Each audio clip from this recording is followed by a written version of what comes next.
Rosalia's point of view. Kasalukuyan akong nakabukaka habang nilalabas ang pangatlong sanggol mula sa aking tiyan. Pawis na ako at halos maputol na ang tela na aking hinahawakan na siyang kinukuhanan ko ng lakas upang mailabas lang ang mga bata. Hindi ako makapaniwala na pangatlong sanggol na ito. Hindi ako na-inform na hindi lang pala isang nasa loob ng aking tiyan. Noong nagbubuntis kasi ako, hindi naman kasi ako pina-ultrasound ng aking kliyente. Kahit afford niya naman, dahil sinusunod niya ang tradisyonal lamang na pagbubuntis. Yung walang teknolohiyang ginagamit. Naiintindihan ko naman yun dahil matanda na ang aking kliyente. Nasa 60 anyos na ang edad. Kaso dahil din sa sobra niyang makaluma sa bagay na ito, ako itong nagdurusa ngayon. Hirap na hirap akong iire ang mga sanggol, tapos marami pa sila. Ano bang problema ng baklang yun at ayaw niyang malaman kung babae o lalaki ang kanyang anak? O kung ilan ang nasa loob ng tiyan ko? Hirap na tuloy ako. Siya na lang sana'y nanganak. Mamamatay pa yata ako bago ko makuha ang perang ipinangako sa akin. Sige pa, mami, push mo pa. Napasigaw ako. Pumikit ako para mailabas ang sanggol. Halos maputol ang ugat sa aking leeg sa lakas. At sa tuwing ginagawa ko yun, naiisip ko ang desisyon ko na maging isang surrogate mother, kapalit ng malaking pera na makukuha ko pagkatapos nito. Ngunit hindi ko inaasahan na hindi pala madali ito, lalo na't virgin pa ako. Mas nauna pa akong nabuntis kesa makatikiman lang ng bembang. Baklang kliyente ko at gusto niya magkaanak kasi matanda na siya. Bukod ron, ayaw niyang gawin yun sa natural na paraan. Kasi hindi raw niya ma-imagine ang kanyang sariling nakikipagtsuktsakan sa mga kauri ko. Kaya't nag-hire siya ng magbubuntis ng lahi niya sa pamamagitan ng surrogacy. At dahil nangangailangan ako ng pera, pumayag ako kahit hindi ko naman alam kung ano talagang pinapasok ko. Wala na akong tirahan. Bago ako humantong sa ganitong desisyon, pinalayas na ako ng asawa ni mama na stepdad ko dahil pabigat raw ako. Isama pa ang maldita ko mga stepsisters na akala mo naman kay gaganda. Ayoko rin magtrabaho sa mga establishmento dahil kukuriputin ka lang. Ang liit ng sahod pero sobra naman ang pagod. Kaya nang maghanap si Sir Arnaldo ng surrogate mother, agad ko na itong pinatos para lang magkapera. Malaki rin kasi ang offer. 1,000,000. At isa pa, kakalat ang kagandahan ko na hindi pinoproblema ang pag-aalaga. Kasi hindi naman magiging akin ang bata. Hindi nila ako magiging nanay dahil trabaho lang itong ginagawa ko. Sa huling tulak ko, narinig ko ang pag-iyak ng sanggol. Hinang-hina na ako. Mukhang hindi ko na yata kaya. Nanlabo ang paningin ko. It's a boy! Masayang anunsyo nila. Napapikit ako. Puros lalaking nailabas ko. Mukhang triplets sila. Hindi ko akalaing nakayanan ko yun. Ang akala ko isa lang mailalabas ko ngayon tapos biglang 3 pala. Akala ko tapos na. Pumipikit na kasi ako habang hinihingal. Kaso, biglang nagsalita ang isang nurse na nagpadilat sa akin.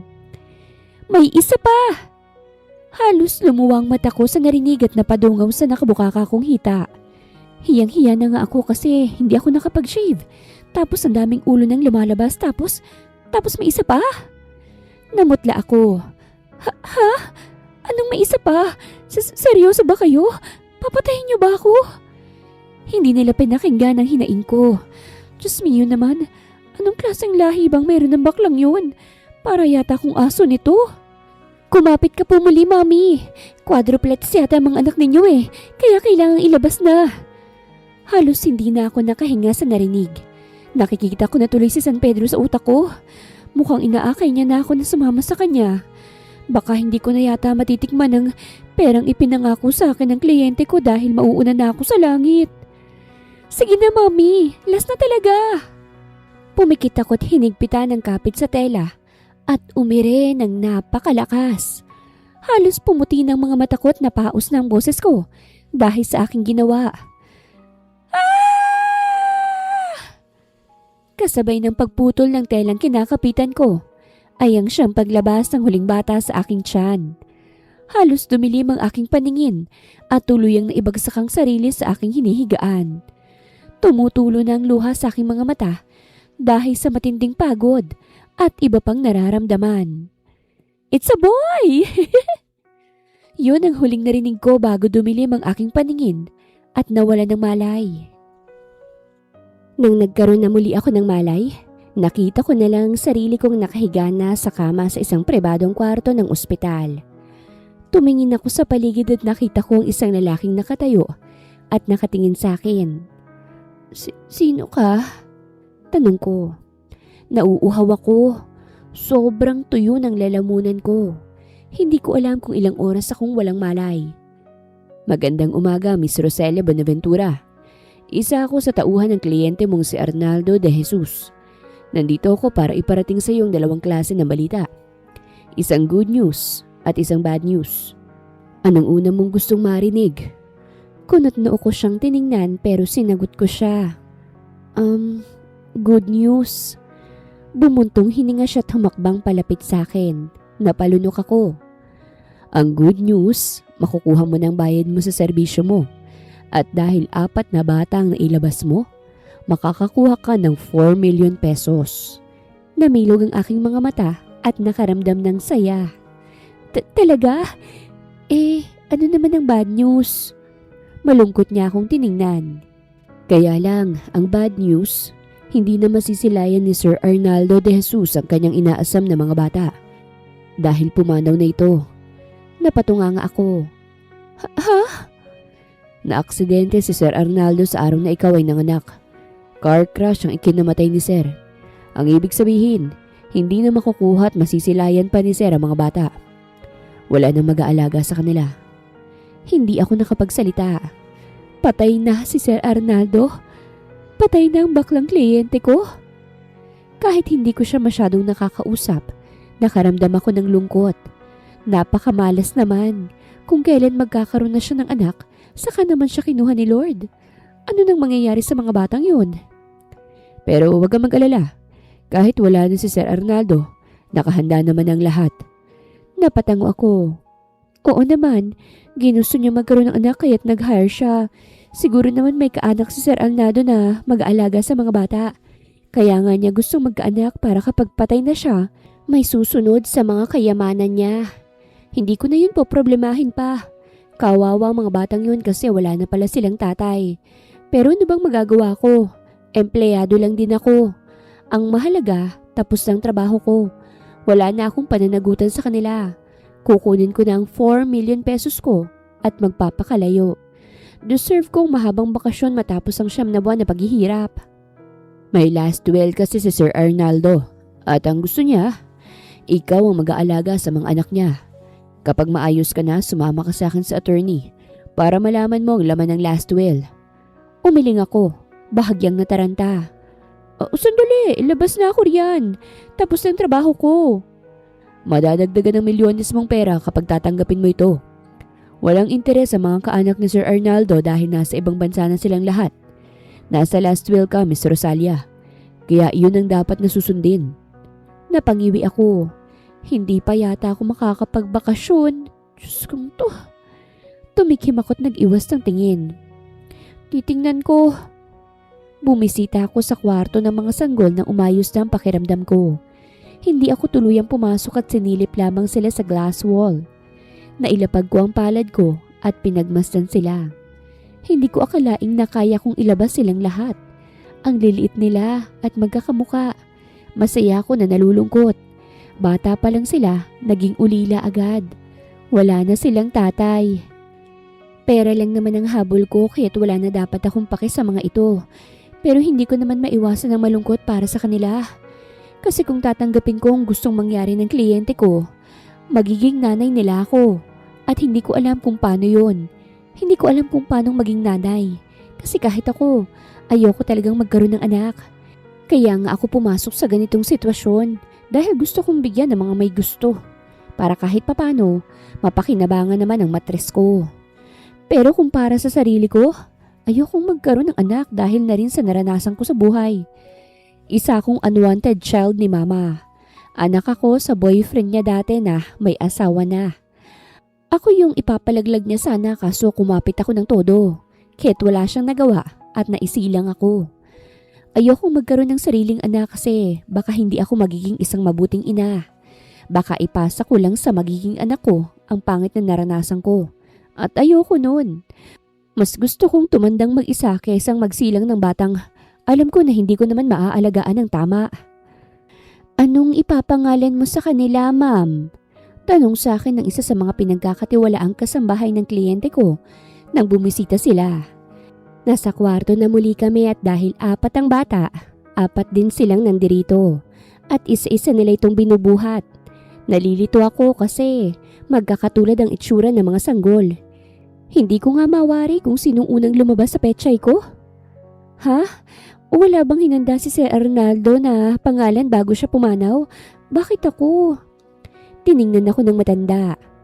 Nanay ka ho nila. Natahimik ako sa sinabi niya. Ngayon ko lang napagtanto na ako ang nagsilang sa kanila. Kaya ako ang nanay nila. Kahit naman binayaran ka lang para magkaanak, nanay ka pa rin nila. Hindi mo sila pwedeng baliwalain lalo na ngayong wala na si Sir Arnaldo. Dagdag niya pa. Pero kailangan mo na silang bigyan ng pangalan para mairehistro na. Huwag ka mag-alala. Tutulong kaming lahat sa pag-aalaga. Mahal namin si Sir Arnaldo At kahit wala na siya, hindi namin pababayaan ang mga naiwan niya. At nanay ka nila. Hindi ka bang nakukonsensya kung iiwan mo sila ng dahil sa pera? Kumirot ang puso ko. Naiintindihan ko ang trabaho mo.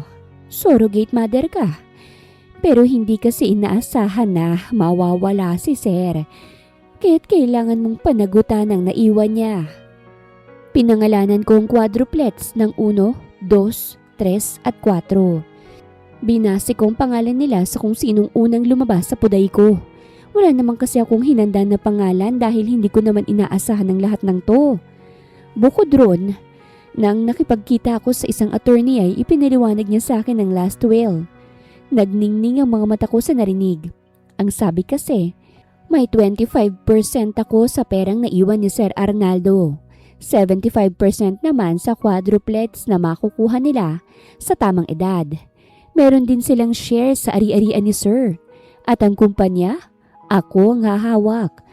At ipapasa lang sa mga bata kapag nasa tamang edad na rin ang mga ito. In short, hindi lang ako naging surrogate mother. Naging instant mother and instant billionaire agad ako. Napaka hands-on pa naman ni Sir Arnaldo para pagplanuhan to bago siya nawala. Na kahit wala na siya, hindi kawawa ang mga naiwan. Kaya't sino naman ako para humindi kung perang pag-uusapan. Tinanggap ko ang kapalaran ko at naging tanging ina ng mga sanggol na hindi ko akalain na mamahalin ko rin kalaunan. Lumipas ang 7 taon, masasabi ko na gumanda ang buhay ko. Kahit nahirapan ako noong una maging isang dakilang ina, nakasurvive ako sa tulong na rin ng mga taong naiwan ni Sir Arnaldo sa bahay niya. Hindi ko akalain na ako nang magpapasweldo sa kanila. Ako na ang boss nila at ako na rin ang humahawak sa negosyong naiwan ni Arnaldo. In short, nag-iba ang takbo ng buhay ko. Bukod ron, hindi ko akalaing mamahalin ko mga batang pineperahan ko lang sana. Hindi ko akalaing magiging mabuti akong ina at mapapalaki ko sila ng maayos. At heto kami ngayon sa bahay.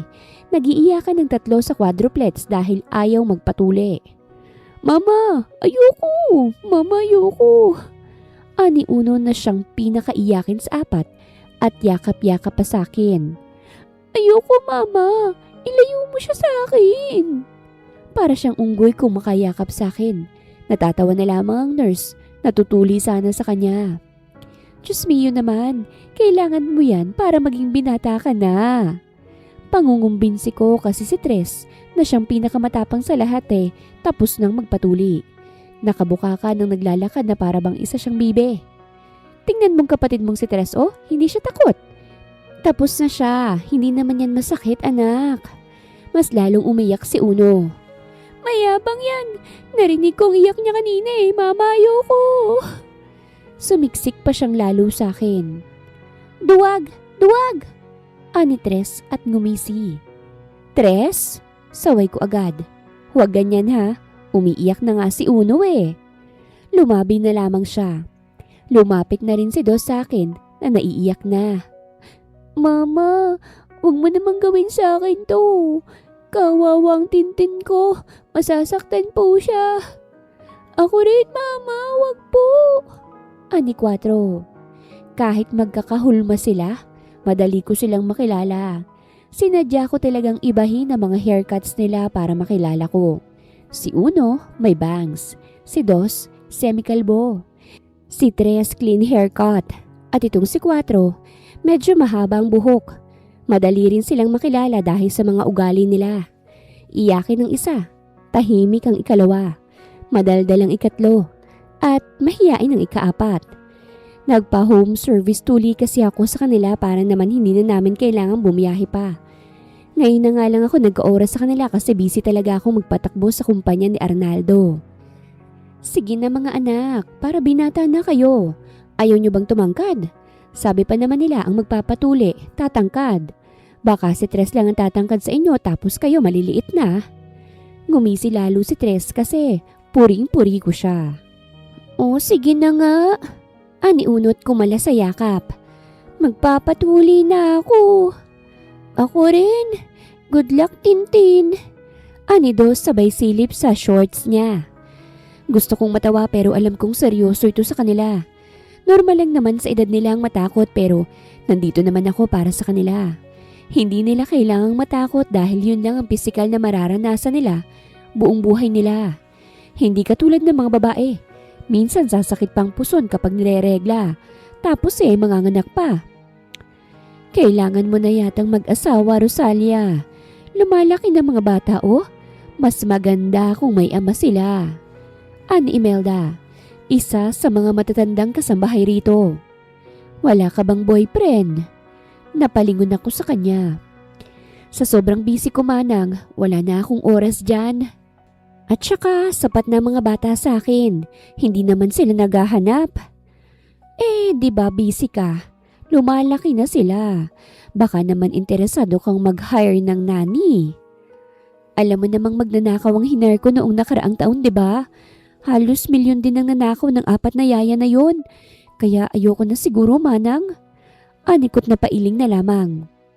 Oo, may mga yaya mga batang yan kasi hindi ko naman kayang alagaan.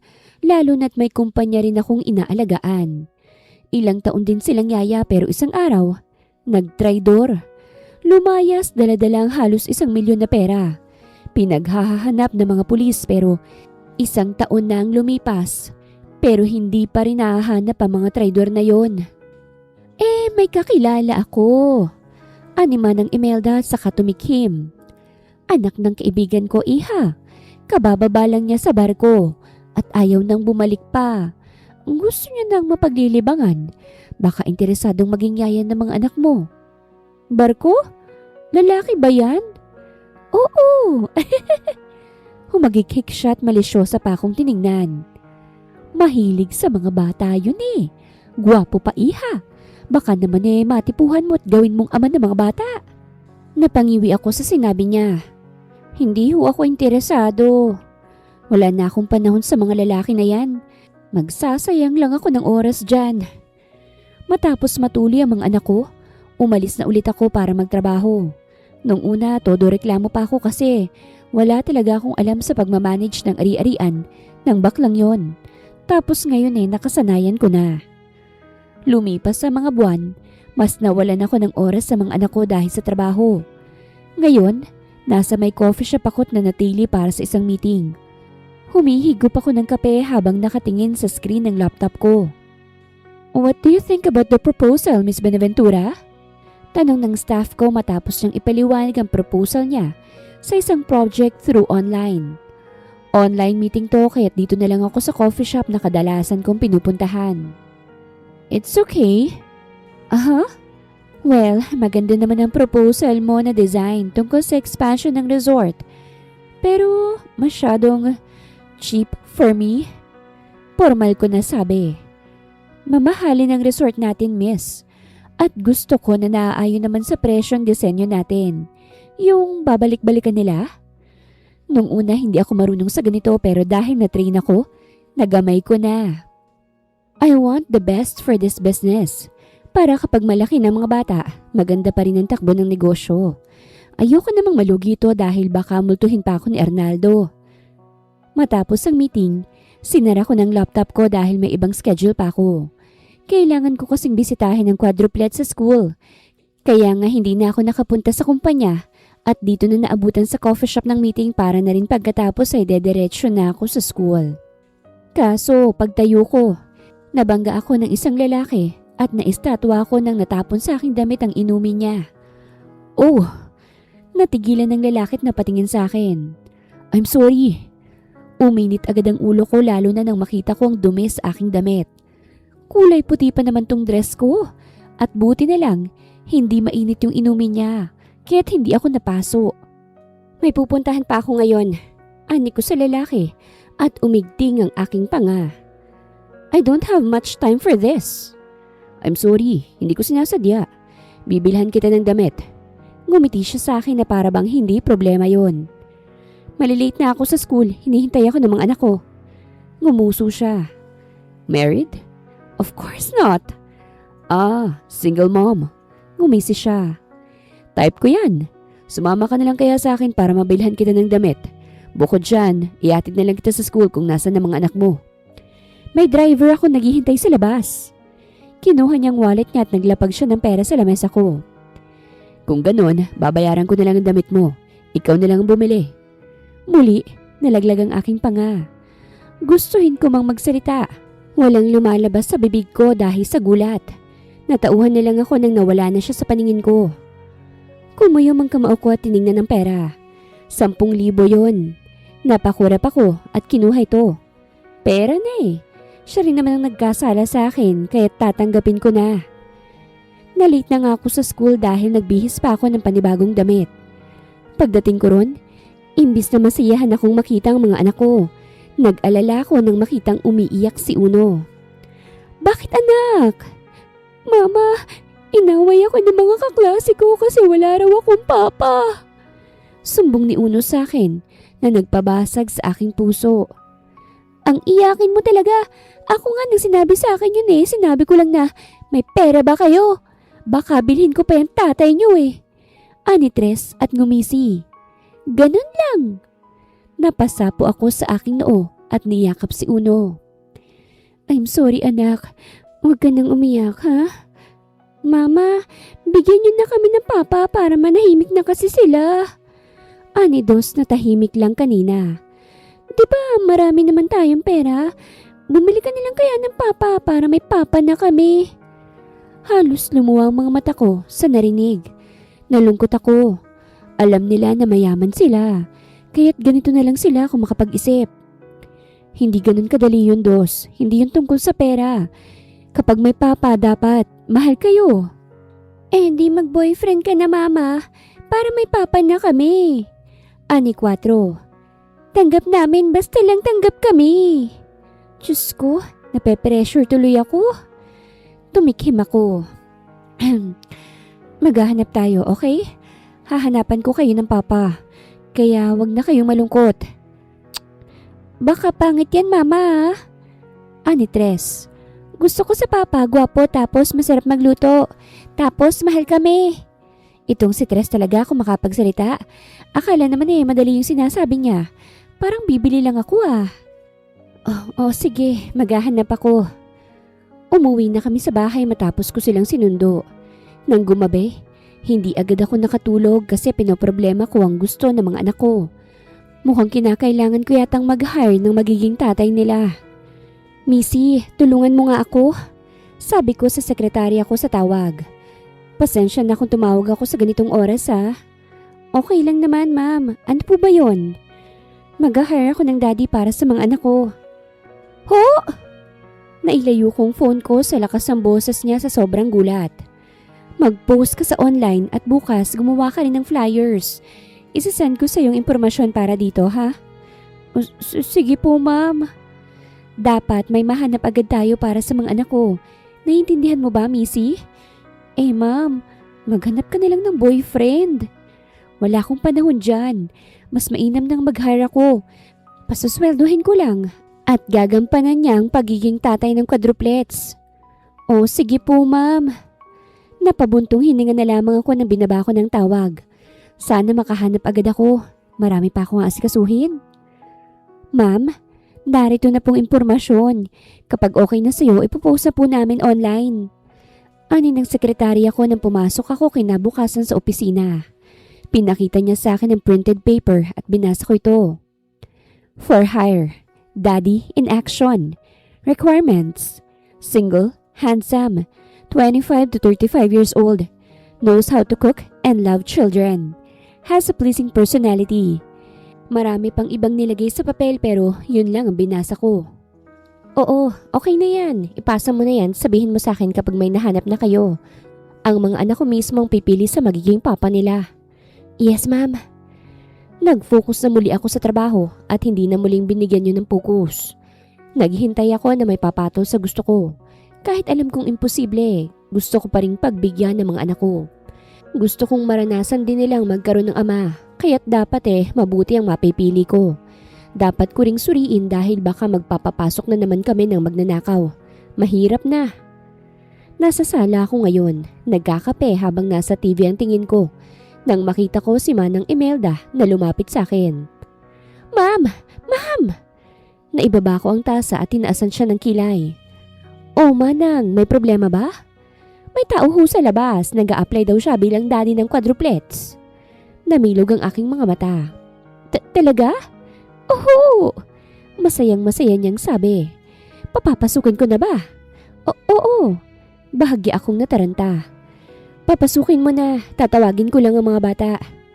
Hindi na yata ako pinahirapan ni Lord at binigyan agad kami. Alam ko namang ridiculous ito sa paningin ng iba. Pero desperada na ako. Ayoko nang makitang umiiyak ang mga anak ko. Ngayong mayaman naman sila, malaki naman ang iniwan ni Arnaldo. Baka po pwedeng paggastahan para sa gusto nilang tatay. Tinawag ko na mga bata sa kanilang mga kwarto at excited silang lumabas. Napangiti na rin ako dahil masaya sila. Kumpleto na agad ang araw ko. Kung sino man ang lakas loob na mag-a-apply, sana magustuhan agad siya ng mga bata para hindi na kami mag-entertain pa ng iba. Kapag nagustuhan naman siya ng mga bata, ipapa-background check ko naman siya para mapanatag ako. Nang nasa sala na kami, kanya-kanyang hula ang mga bata lalo na si Tres na siyang pinaka-interesado sa lahat.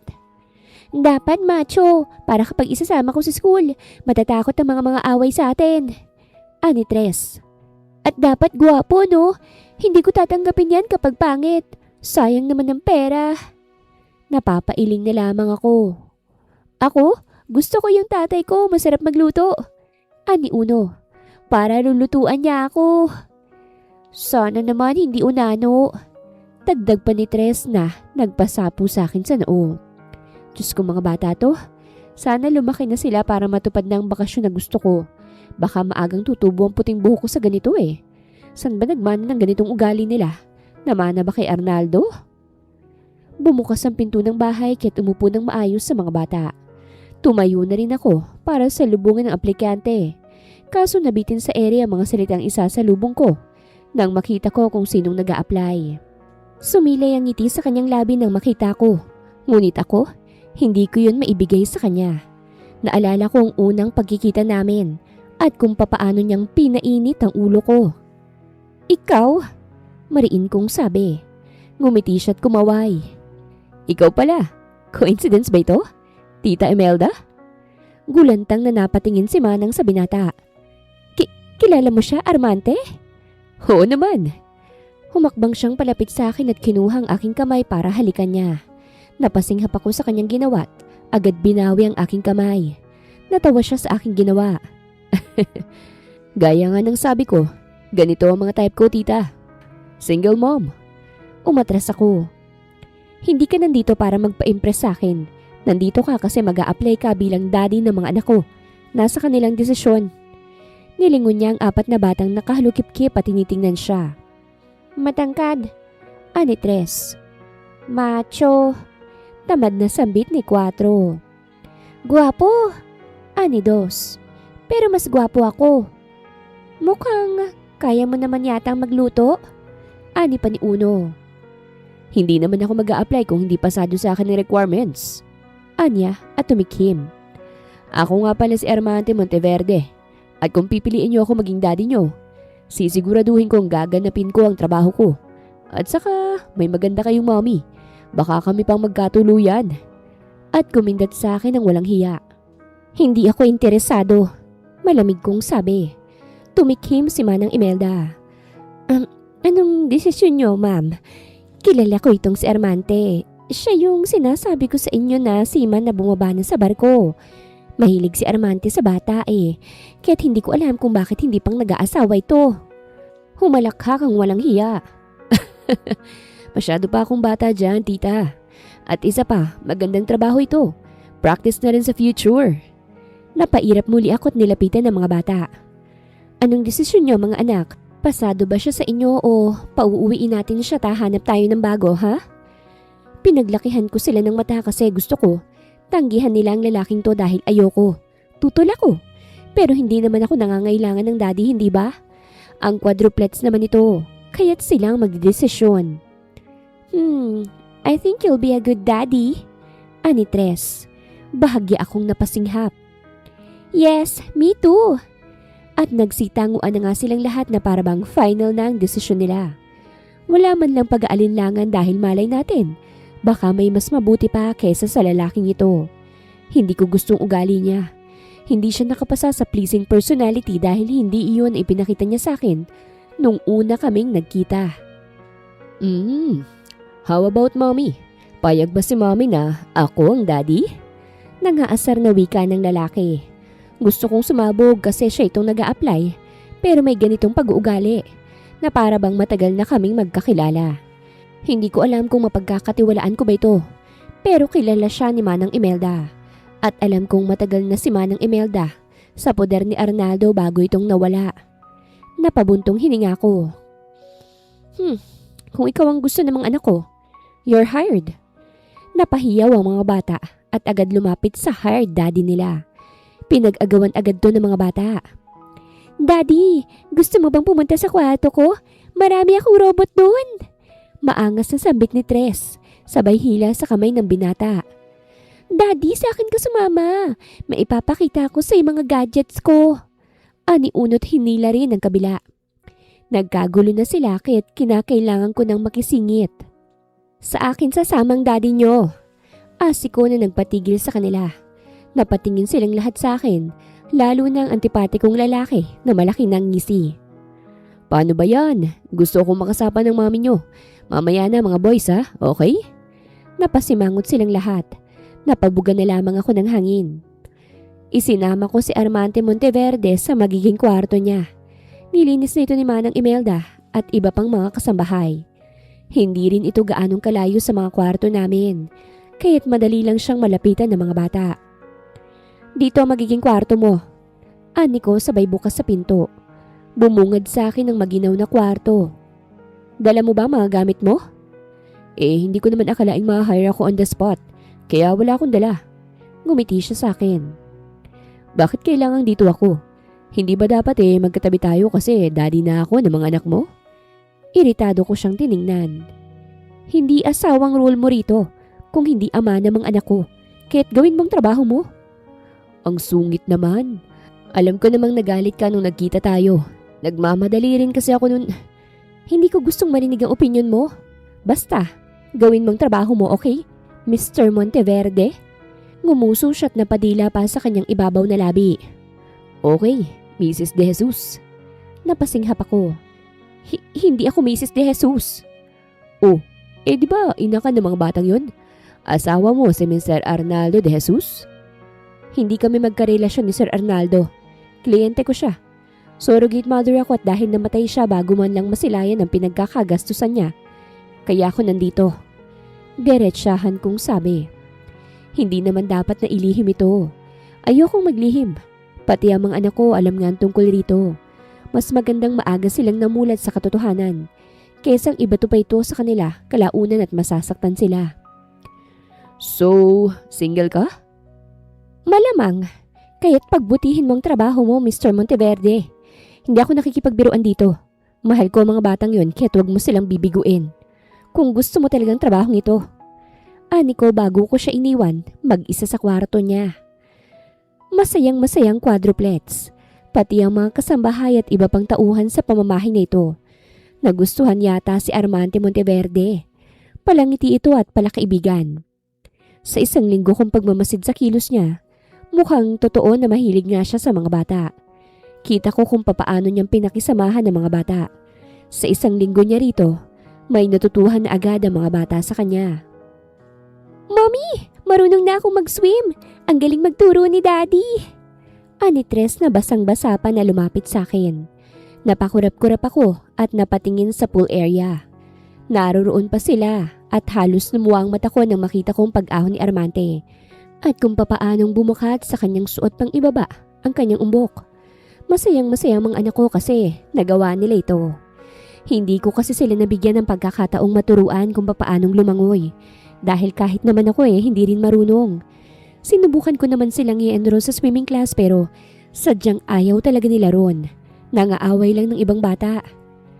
Nandito ako sa labas, malapit lang sa pool area. Nakaupo ako sa rata na upuan at may payong pa na nakapatong sa lamesa ko ngayon.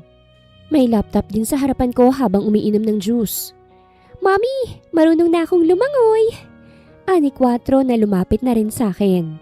Kumuha ako ng tissue at agad siyang hinatak palapit sa akin. "Ang sipon mo." Anikot pinunasan ng ilong niya. "Mami, ikaw po. Ayaw mo bang magpaturo kay Daddy? Sabi niya tuturuan ka raw niya." Napatingin ako kay Armante na ngayon ay kargan na si Uno. Nang dumapo ang tingin niya sa akin, ngumisi siya. Napaiwas ako ng tingin. Hindi ko gusto yung pangiti-ngiti niya. Para niya akong inaakit. Hindi ko alam, ayoko. Kaya't iritang-irita ako kasi traidor tong puso ko. Sobrang traidor. Wala akong oras para lumangoy, anak. Tanging sabi ko't inilipat ng tingin ko sa aking laptop dahil may trabaho pa ako. Magandang araw mga viewers! Ang kwentong ito ay hatid ng Love Series TV. Salamat sa pakikinig! Ginagawa naman ni Armante ang kanyang trabaho bilang tatay ng quadruplets. Hindi ko man maamin pero sinasa puso niya ang trabaho niya. Marunong siya magluto kaya't kada umaga, siyang nagluluto ng agahan nila. Nasali pa ako kaya't wala akong magawa kung hindi ang kumain na rin. Siya rin minsan ang naghahanda ng mga gamit nito patungo sa school. Siya rin ang naghahatid at nagsusundo. Kitang-kita ko sa mukha ng mga anak ko kung gaano silang kasaya, kahit hindi nila ito totoong ama. Kaya sa huli, lumapit na ako kay Armante para i-appreciate ang kanyang ginagawa para sa mga anak ko.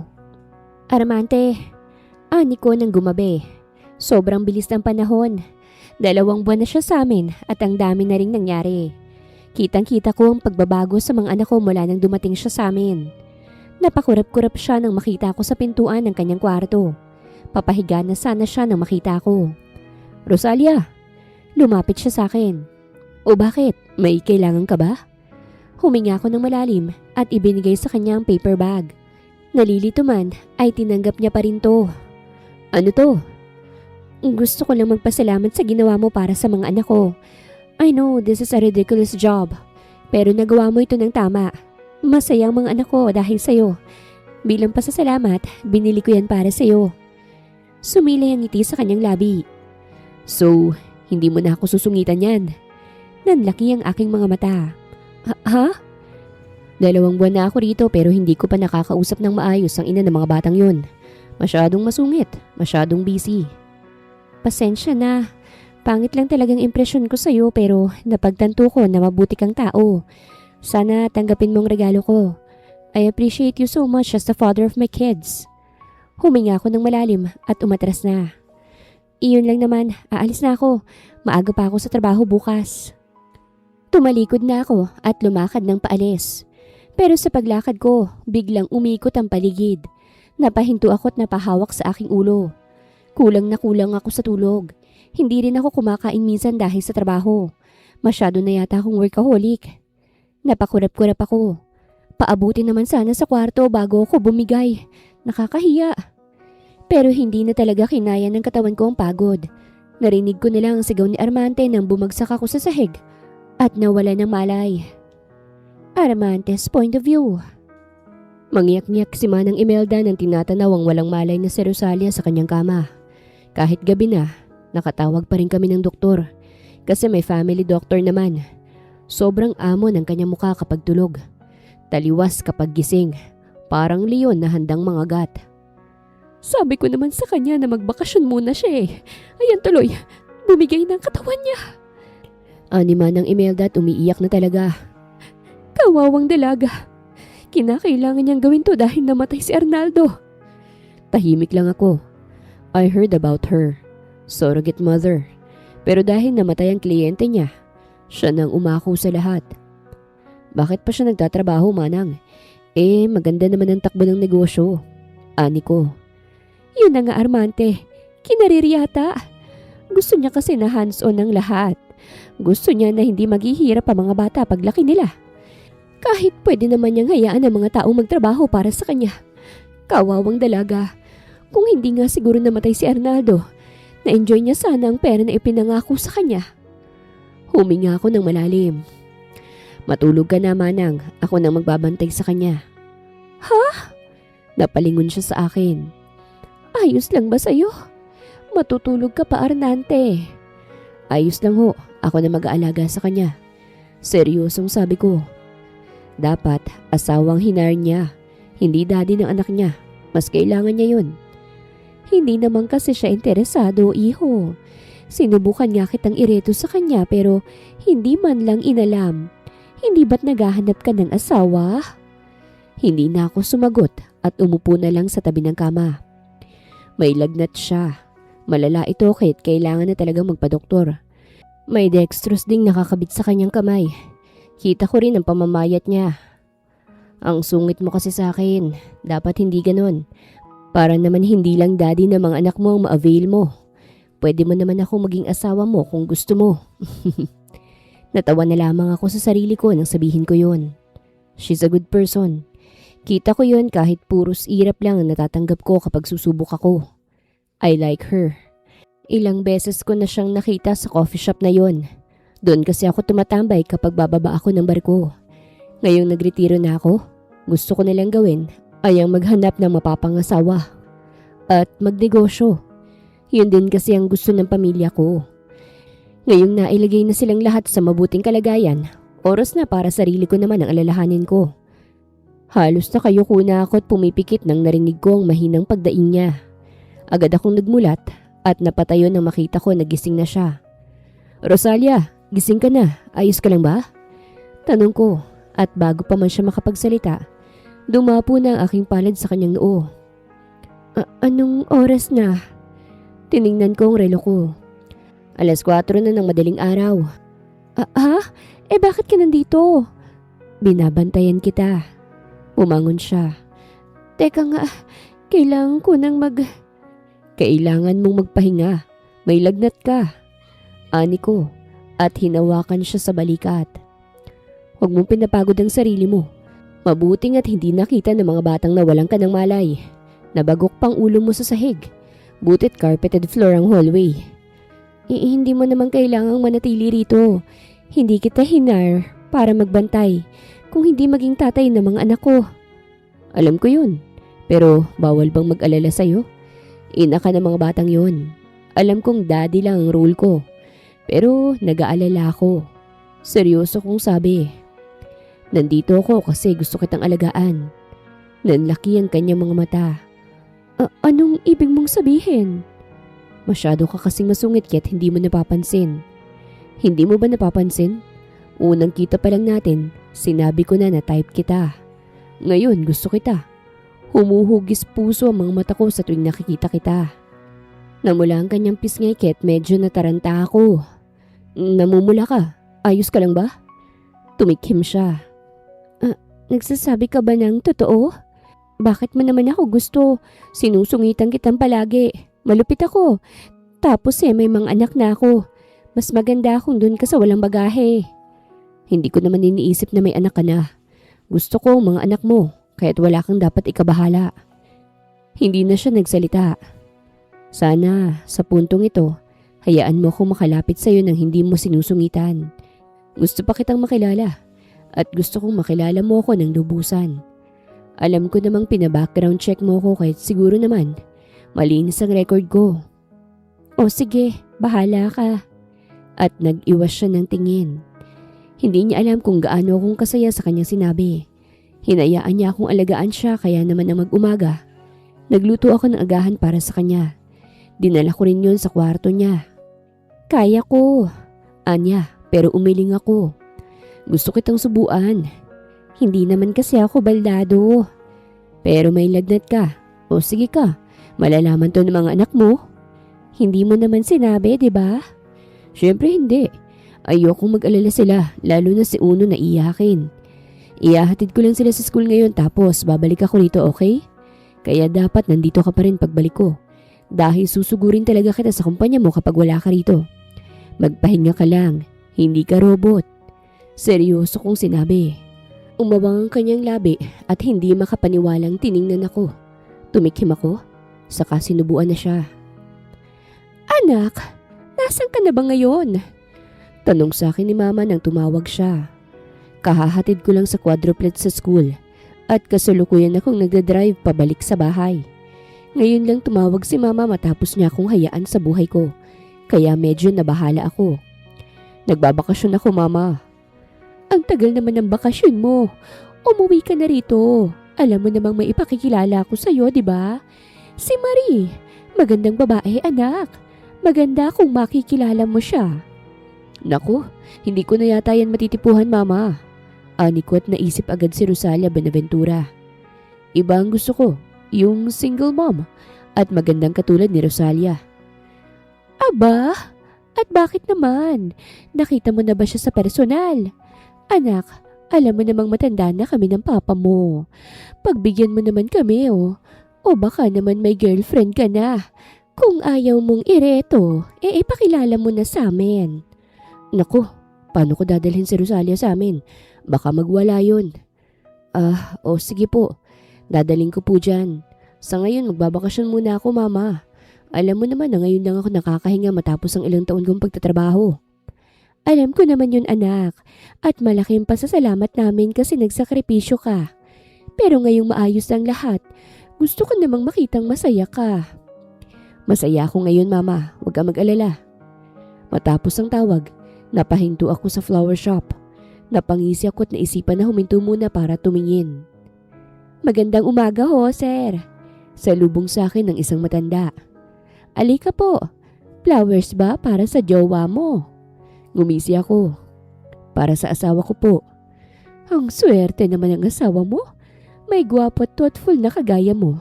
Ano bang gusto mo? Marami kaming bulaklak na dumating ngayon. Baka gusto mong magpagawa na lang ng bouquet. Iyon nga pong sadya ko. Abay, pumili ka na. Sigurado ako na mas lalong maiinlove ang asawa mo sa'yo. 50 na piraso ng pulang rosas ang binili ko at pinagawan ko ng bouquet. Ngisi-ngisi ako habang naghihintay kasi excited na akong maibigay ito kay Rosalia. Para akong baliw ngayon kakangisi. Ewan ko ba, parang dito na magsisimula ang pagbubukas ni Rosalia sa sarili niya sa akin. At ayokong sayangin to. Mailap at sobrang workaholic ng babaeng yon. Kaya ang payagang makalapit ako sa kanya ay isa na namang malaking achievement. Lalo na sa isang kagaya kong may gusto sa kanya. Pagdating ko sa bahay, nakataas na ang kilay ni Manang Imelda. Malaki ang utang na loob ko sa kanya dahil hindi niya sinabi kahit kanino na nandirito ako at may pinagkakaabalahan. Nanliligaw ka ba sa amo ko? Salubong niya sa akin. Bibigyan ko lang ho ng bulaklak para gumaling. Natawa siya. Ayain mo kayang magbakasyon para gumaling. Puro trabaho na yan kasi siya. Baka siya nang sumunod kay Arnaldo sa ginagawa niya. Kawawang bata. Huwag kang mag-alala, Manang. Akong bahala sa kanya. Umakyat na ako sa ikalawang palapag at pumasok sa kwarto niya. Nadatnan ko siyang nakatingin sa bintana habang nakaupo sa kama niya. Tumikhim ako. Bumalik na ako. Napatingin siya sa akin at nagbaba ng tingin sa dala ko. Pasensya na kung natagalan na. Sumaglit kasi ako sa isang flower shop para bumili. Para sa ito. Binigay ko to sa kanya na agad niya namang tinanggap. Salamat. Palagi ka na siguro nakakatanggap ng bulaklak. Sa ganda mong yan, imposibleng. Ngayon lang ako nakatanggap. Pagputol niya sa akin. Salamat. At ngumiti siya. Natulala ako saglit kasi ang ganda ng ngiti niya. Lumabas pa ang dimples. Parang nag-slow motion ang aking mundo. Parang gusto ko tuloy kunin yung lagdat mo. Nasabi ko, ha? Paano mo naman magagawa yon? Ganito. Lumapit ako ng tuluyan sa kanya at hinawakan ang kanyang muka. Takang-taka siya sa ginawa ko pero ang mas nagpagulat sa kanya ay ang paglapit ko lalo at ang pagsakop ng kanyang labi. Akala ko makakatanggap ako ng sampal mula sa kanya dahil hindi ako nagpaalam. Pero nang kumalas ako sa halik, nakatulala lamang siya sa akin. Nakagat kong ibabang labi ko at tinuro ang pisngi ko. Sampalin mo ko, dito. Pero imbis na gawin niya yun, hinila niya ang kwelyo ko at humalik siya pabalik sa akin. At doon, nahulog ng husto ang puso ko. Nagbago ang pakikitungo ni Rosalia sa akin magmula nang alagaan ko siya. At bulgar na sinabi sa kanyang nararamdaman ko. Inspired ako palagi sa ginagawa ko at wala namang mapupuntahan tong kaligayahan ko. Armante, agad kong nilingon ang may-ari ng mahinhin na boses na yon. Narito ako sa sala, nagbabasa ng newspaper nang lumapit siya. May kailangan ka ba, Rosalia? Kita ko ang pag-aalinlangan niya kaya ngumisi ako. Sabihin mo na, hindi naman ako mangangagat. Naka-leave na muna ako ngayon. Tama kayo. Dapat nga akong magpahinga. Kaya naisipan ko na pagdating ng bakasyon ng mga bata, magbabakasyon kami. Aalis kami sa lugar na ito at isasama ka namin. Talaga? Oo. Malapit na ang kalooban ng mga yun sa'yo. Kaya kung hindi ka naman busy, pwede kang sumama. Hindi naman ako busy, Rosalia, kaya sasama ako. Humalukip-kip siya. And gusto kong ikaw mismo mag-suggest kung saan kami tutungo. Napaisip ako. Ano bang gusto mo? Gusto ng mga bata na may dagat eh. At ikaw? Nabigla siya pero sinagot pa rin ako. Ganun din. Maganda sa probinsya namin. Pwede ko kayong dalhin sa beach resort at magandang waterfalls. Sigurado akong magugustuhan yun ng mga bata. At ikaw rin. Tumango siya. O sige, diyan kami pupunta. Rosalia's point of view. Binago ni Armante ang pananaw ko sa buhay.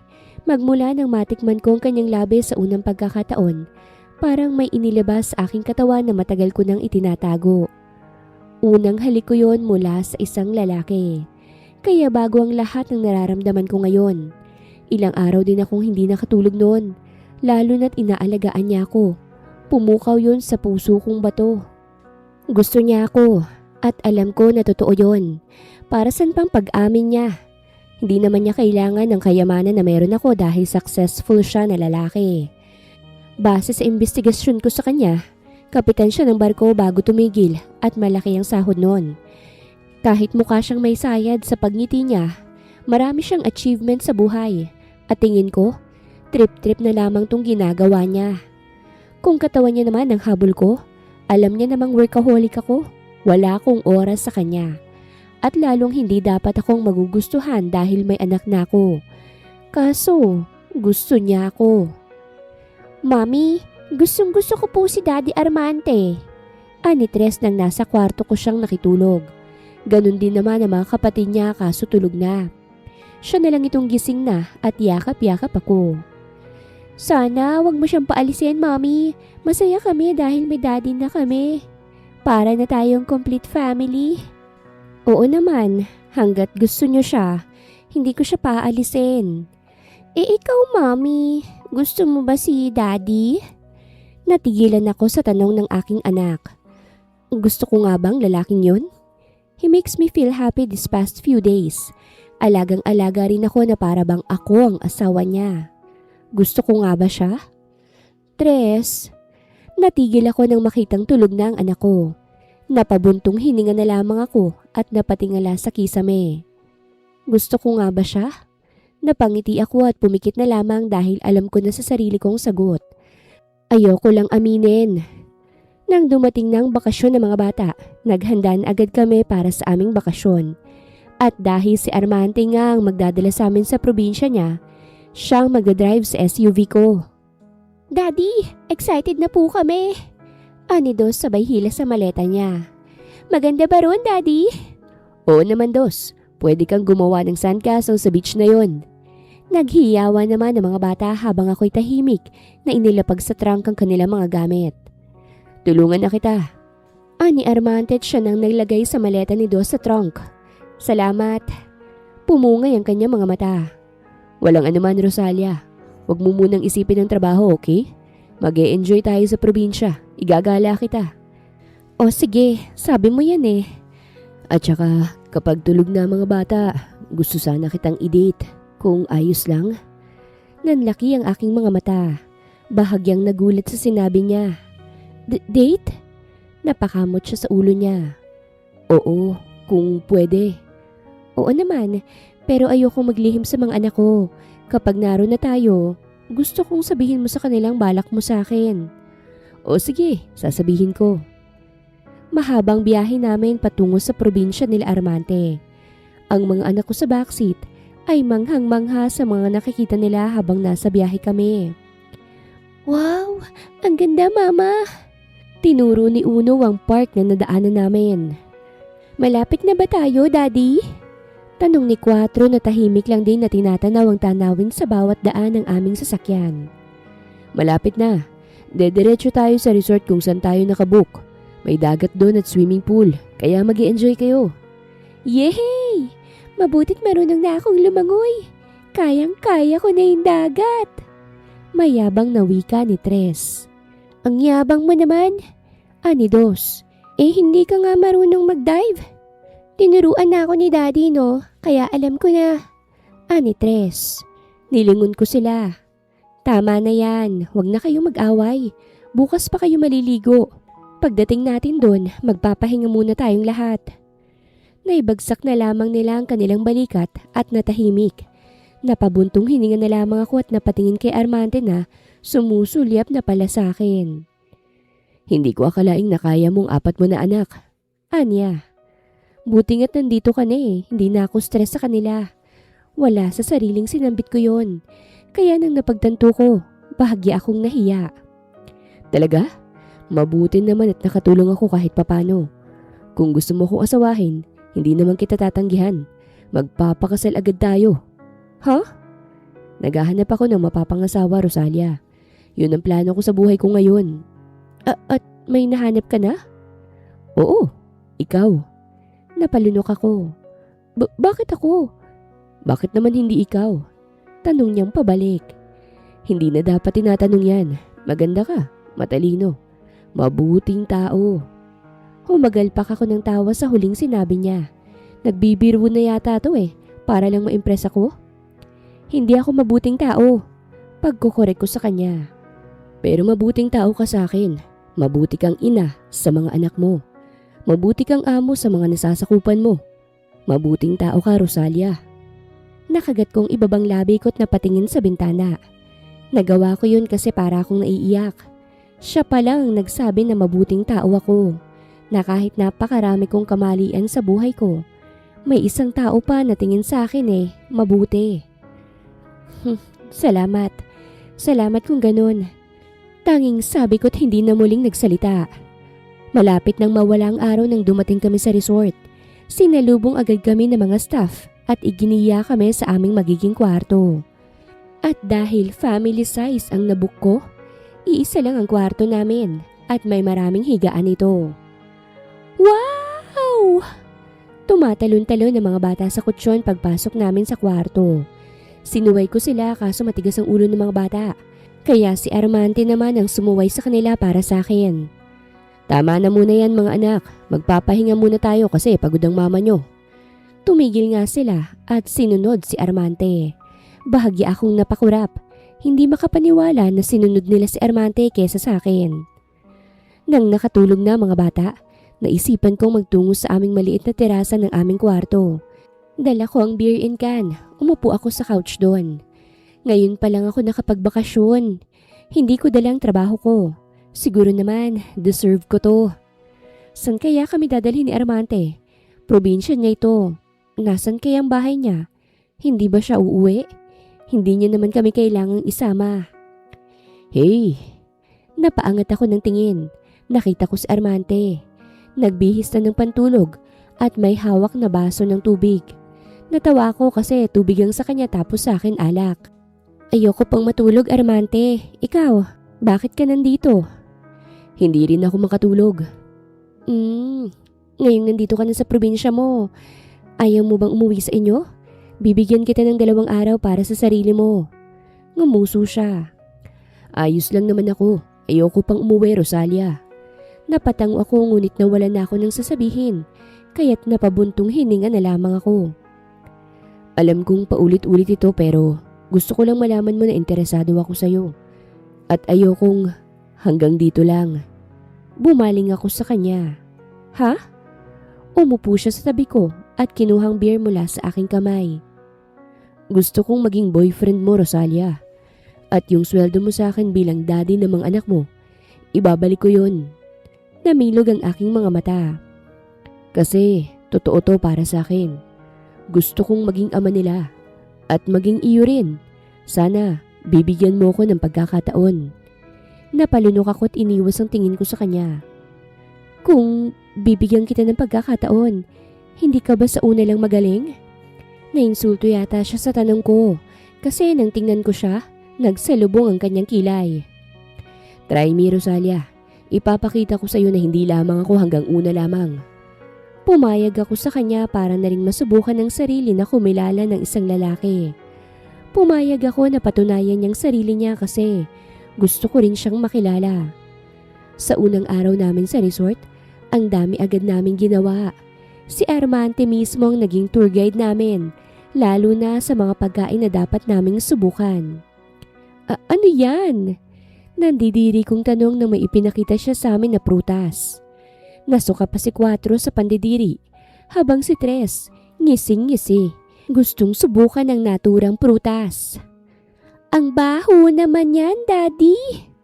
Ani 2 at napatakip sa kanyang ilong at bibig. Durian to.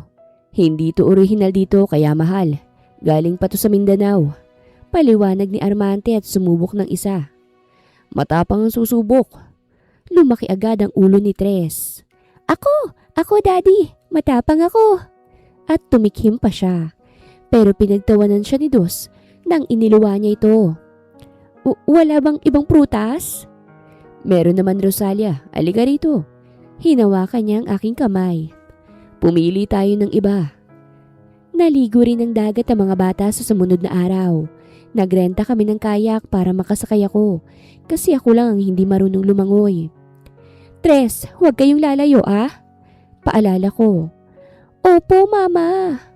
Bumuntong hininga ko at tiningnan si Armante na siyang nagsasagwan sa sinasakyan namin.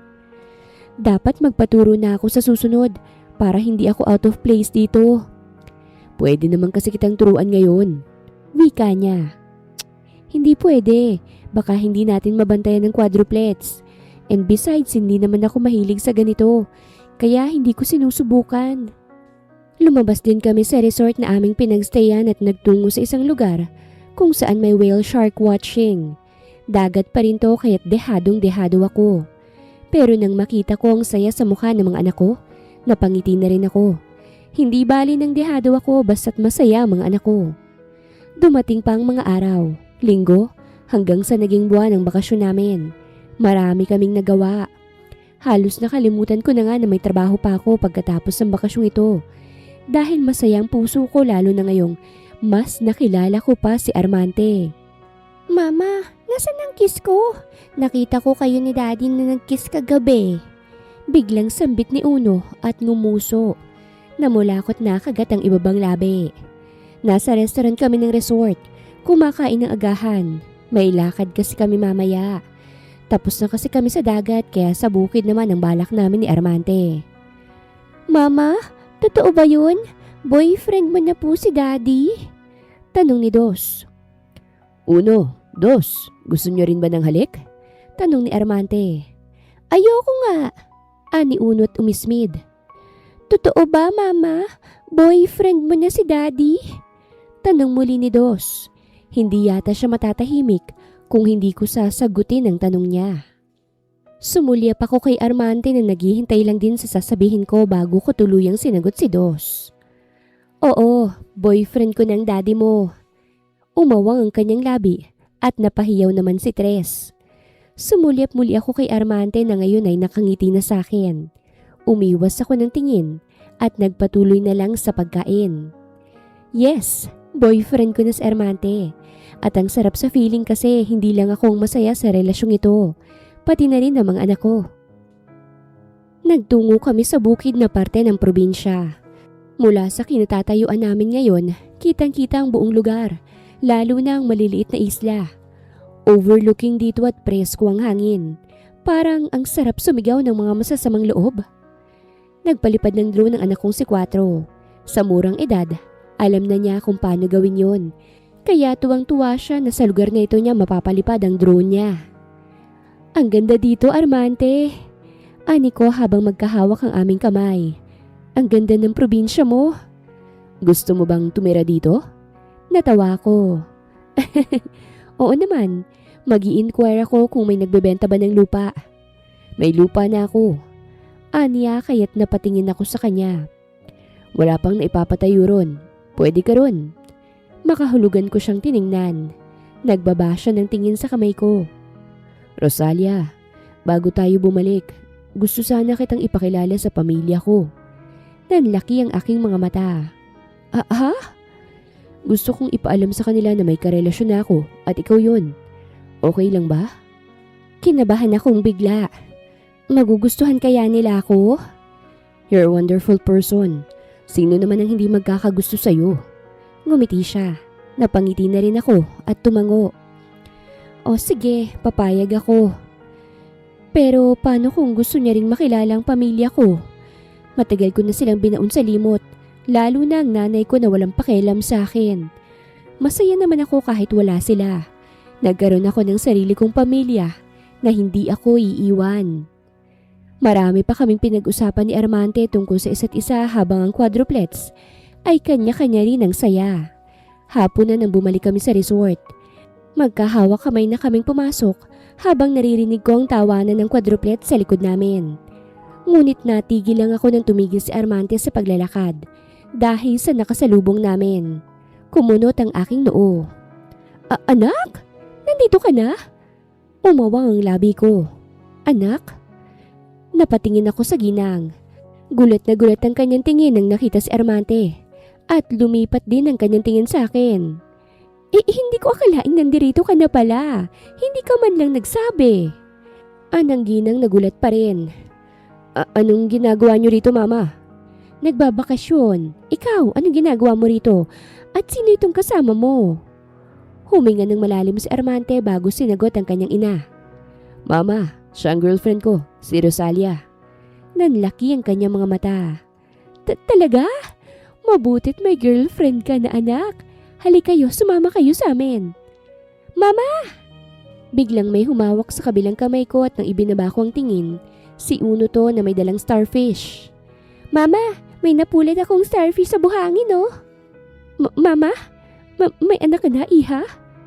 Kita kong dismaya sa kanyang muka. Opo, may anak na ako.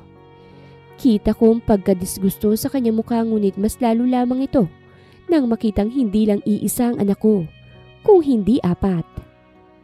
Oh my gosh, Armante! Lumabas na ang galit sa kanyang muka. Anong ibig sabihin nito? Pumatol ka sa may anak? Nainsulto ako ron. May problema ba, Mama? Ani Armante. Gusto ko siya kahit tanggap ko mga anak niya. Oh my gosh! I'm sure pineperahan ka lang ng babaeng yan. Pinasadahan niya ako ng tingin. Pinaaalaga mo bang mga anak ko sa mga anak mo? How dare you? Ang kapal naman ng mukha mo, iha. Nabitawan ni Armante ang kamay ko at nilapitan ng kanyang ina na bumubuga na ng apoy. Stop it, Mama. Stop it! Sinabi kong maghanap ka ng babaeng pakakasalan mo. Pero hindi yung gagatasan ka't mukhang inaasa sa'yo mga anak niya. Mama, bakit siya sumisigaw? Tanong ni Unong natatakot na. Si Tres naman, kunot na ang noo. Sino ka? Bakit mo sinisigawan ng mama ko? Napasinghap ako. Tres.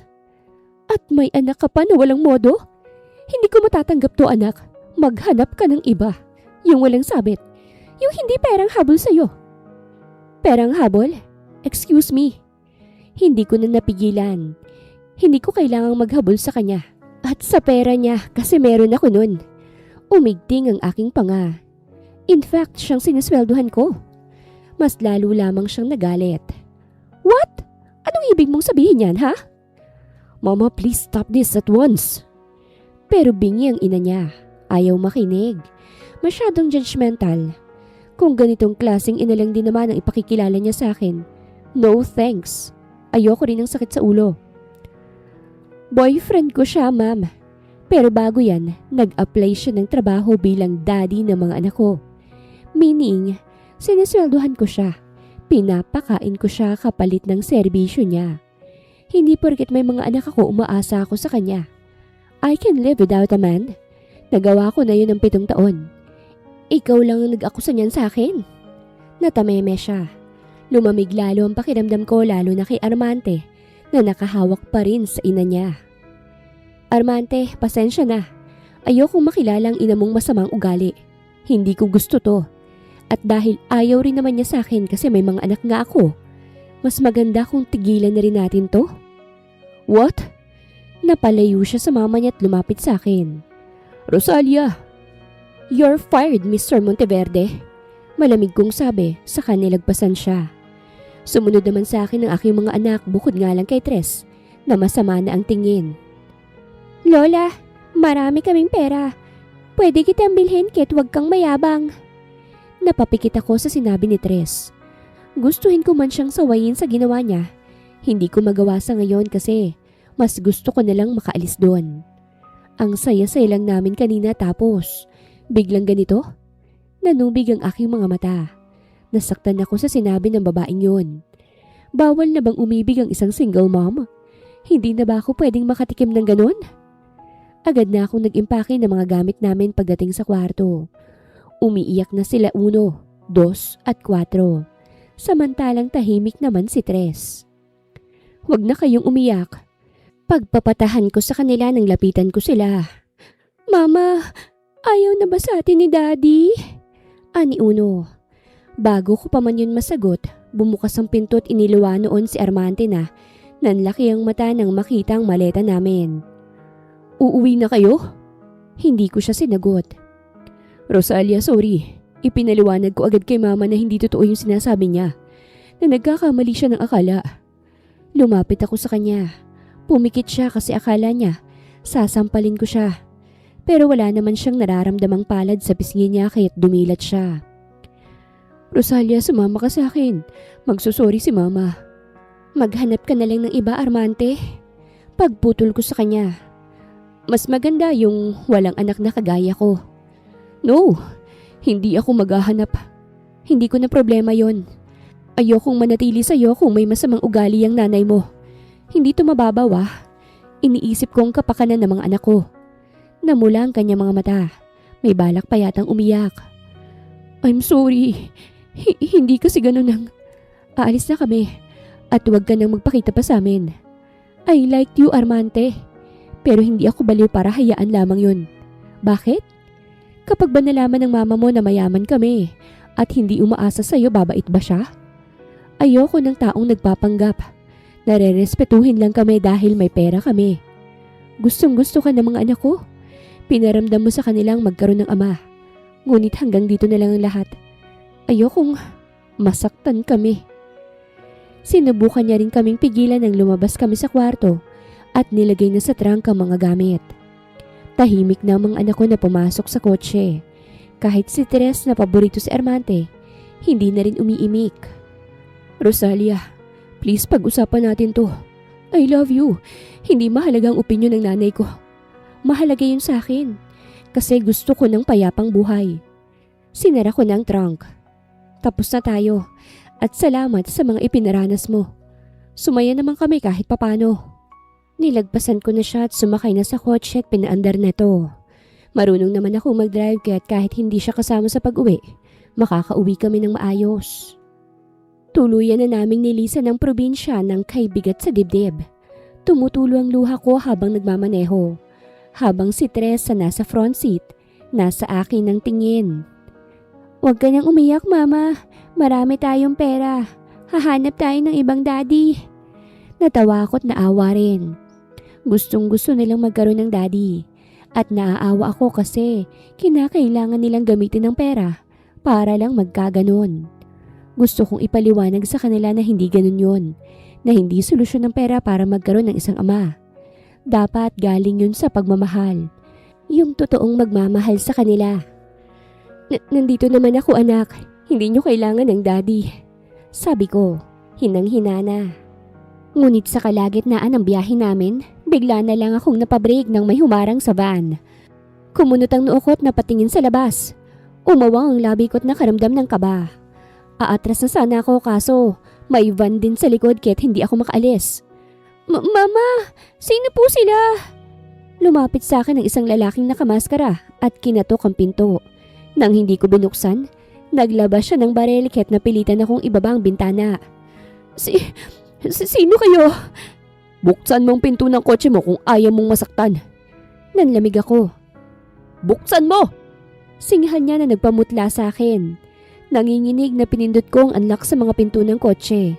Kaya nabuksan ng kasamahan nila at kinuha ang mga anak ko. Anong ibig sabihin nito? Sino kayo? Mama! Bumilis ang tibok ng puso ko. Mama! Bumaba ka sa kotse kung ayaw mong patayin namin ang mga anak mo. Litong-lito ako at takot na takot. Hindi ko maalala na may atraso ako. Wala akong kaaway. Maayos ko namang pinatatakbo ang sarili kong buhay. Labas! Napatalon ako sa sigaw niya kahit wala akong nagawa. Kung hindi ang lumabas kahit takot na takot ako. Anong? Hindi ko na naipagpatuloy ang sasabihin ko dahil agad niya akong hinapit sa kanya. At tinakpan ng ilong at bibig ng panyo na may kakaibang amoy. Nagbigay yun sa akin ng matinding panghihina bago ko tuluyang nawala ng malay. Paggising ko, nakagapos na ako sa upuan sa isang maliwanag na silid. Hindi lang ako mag-isa dahil bukod sa akin, may isa pang nakagapos. Nanlaki ang mata ko nang nakilala ko kung sino ito. Nay? Ngayon ko lang siya muling nakita. Mula nang lumayas ako, hindi ko na nasilayan ang kanya muka. Bakit siya nakagapos? Anong nangyari? At pikit na pikit ang kanya mga mata. Hinang-hina na. Mabutit gising ka na. Nag-angat ako ng tingin at nakita ko ang stepdad ko. Umusbong ang galit sa buong katawan ko nang makita siyang muli. Anong ibig sabihin nito, Tito? Tumawa siya at nang nakalapit, hinawakan niya ang mukha ko. Ang damot-damot mo, Rosalia. Iniwan mo kami sa kanal. Bago ko palang nalaman na mayaman ka na pala. Hindi mo man lang kami binalikan. Umigting ang aking panga. Bakit ko kayo babalikan? Pinalayas niyo ko, di ba? Halos sakali niya ako. Pero hindi ibig sabihin nun na susuluhin mo lang yung yaman mo. Madamot ka. Tingnan mong ina mo. Nakagapo siya ngayon kasi balak pa akong iwan. Porket nalugi na ako, iiwan niya na ako? Binitawan niya ang mukha ko. Para akong tinakasan ng dugo sa kaba. At ang aking mga mata, palipat-lipat ang tingin sa paligid. Nasaan ang mga anak ko? Anong ginawa mo sa kanila? Wala namang mangyayaring masama sa mga anak mo. Kung ibibigay mo lang ang gusto ko. Sinenyasan niya ang isang lalaki na lumapit. Lumapit ito at binigay sa kanya ang isang tseke. Bigyan mo ako ng 100,000,000 piso. Ilagay mo dyan at pirmahan mo. Kailangan ko ng pera, Rosalia. Ngayong mayaman ka naman pala, magiging mabait na ako sa'yo. Simula ngayon, sa'yo na ako manghihingi. Kaya heto, pirmahan mo na yan. Napalunok ako. Hindi ko alam kung paano niyang nakuha ang cheque na yon pero kabang-kaba ako. Pirmahan mo! Napapikit ako nang tumalsik ang laway niya sa akin. Paano ko yan pipirmahan ni nakagapos ako? May utak bang lalaking to? Napagtanto niya yata yun ket agad niyang tinanggal ang lubid sa aking kamay at binigay sa akin ng ballpen. Pirmahan mo! Kinuha ko ang cheque at imbis na pirmahan, pinunit ko ito. Marahas siyang napasinghap at malakas akong sinampal.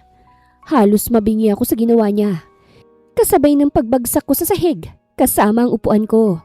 Dahil sa ingay nagising si mama at ako ang unang nabungaran niya. Anak! Anak lang! Pinunit! Wilson, bigyan mo ako ng isa pa! Tama na yan! Ani mama, pero hindi nakinig si papa at sinipa ako sa tiyan. Papatayin ko isa-isa mga anak mo kapag hindi mo pinirmahan yan. Bumukas ang pinto sa gitna ng pagsigaw ni Tito at iniluwa roon ang isang lalaki na natataranta. Anong problema, Jerome? Kailangan na nating umalis, boss. Nasundan tayo ng mga pulis. Nalaglagan pa nga ni Tito. Ano? Galit niya akong tiningnan. Tumawag kang gaga ka? Hindi ako nagsalita. Hindi naman ako tumawag. Kailangan na nating umalis. Mahuhuli na tayo. Takte, babalikan kita. Pero hindi nagawa ni Tito yon dahil nakarinig na kami ng mga putok ng baril. Tuluyan na ring nakapasok ang pulis kaya't nakipagbarilan na si Tito. Tinakpan ko ang tenga ko dahil sa putukan. Sunod-sunod ang pagtulo ng aking luha. Hinang-hina na ako. Napasigaw si Tito. Nabitawan niya ang baril at napunta ito sa pwesto ni Mama. Natamaan na kasi si Tito sa braso. Nagdurugo na ito. Napamura na lang si Tito. Nalingunan niya ako at lalapit sana siya sa akin. Siguro para gawing hostage. Pero bago pa niya magawa yun, sunod-sunod na pagputok ang narinig ko at tumama ito sa likod ni Tito. Kaya't hindi siya tuluyang nakalapit sa akin. Pagbagsak niya, bumungad sa akin si Mama na putlang-putla habang hawak ang baril. Siya ang bumaril. Napansin ko na hindi pala siya nakagapos. Humagulgulo siya at nabitawan ng baril. I'm sorry. I'm sorry, anak. I'm sorry. Tanging sabi niya. Namuo ng panibagong luha ang mga mata ko. Sa unang pagkakataon, pumanig na si Mama sa akin. Ngunit sa pangit na paraan. Nang tingnan ko ang asawa niya, hindi na ito humihinga. Patay na dilat ang mga mata. Dinala ako sa ospital kasama ang mga bata pero pinaghiwalay kami. Nasundan pala kami ng pulis dahil may nag-report. Si Mama, ginamot din ngunit kailangan niyang managot sa kanyang ginawa. Rosalia. Napatingin ako sa bumanggit sa pangalan ko.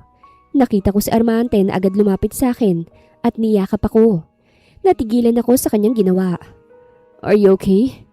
Tanong niya nang kumala sa yakap. Hindi ako nakasagot dahil nasa likod niya ang tingin ko.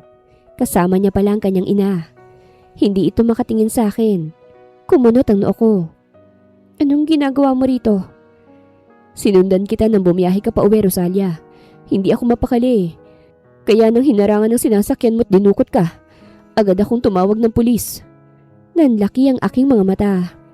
Ikaw ang tumawag? Oo, nag-alala ako.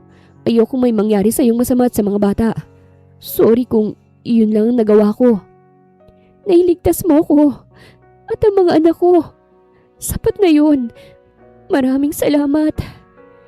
Hindi pa rin ako nakalabas sa ospital dahil sa mga sugat na natamo ko. Kaya't si Armante, siyang nag-alaga muna sa mga bata. Nalaman ko na nakakulong na ang ibang kasamahan ni Tito. At si Mama naman, positibo akong hindi siya makukulong kasi self-defense lang naman yun. Kahit itinaboy ko na si Armante, pumupunta pa rin siya sa akin para balitaan ako tungkol sa mga anak ko. Pinapadalhan niya rin ako ng mga pagkain. Minsan nga, dito na rin matutulog para lang bantayan ako. Hindi ko siya gustong tuluyang sukuan. Kasi ganito siya. Naiintindihan niya ako. Tinitiis niya ako kasi totoong gusto niya ako. Kaya nang makalabas na ako ng ospital, siya agad ang una kong hinanap. Nakita ko siya sa labas ng ospital kasama ang quadruplets. At nang makita ko, napatakbo ang mga bata sa akin. Mama! Yumakap silang lahat sa akin kaya't napahinto ako. Mama! Hinay-hinay naman, buhay pa naman ako. Kumusta na kayo, ha?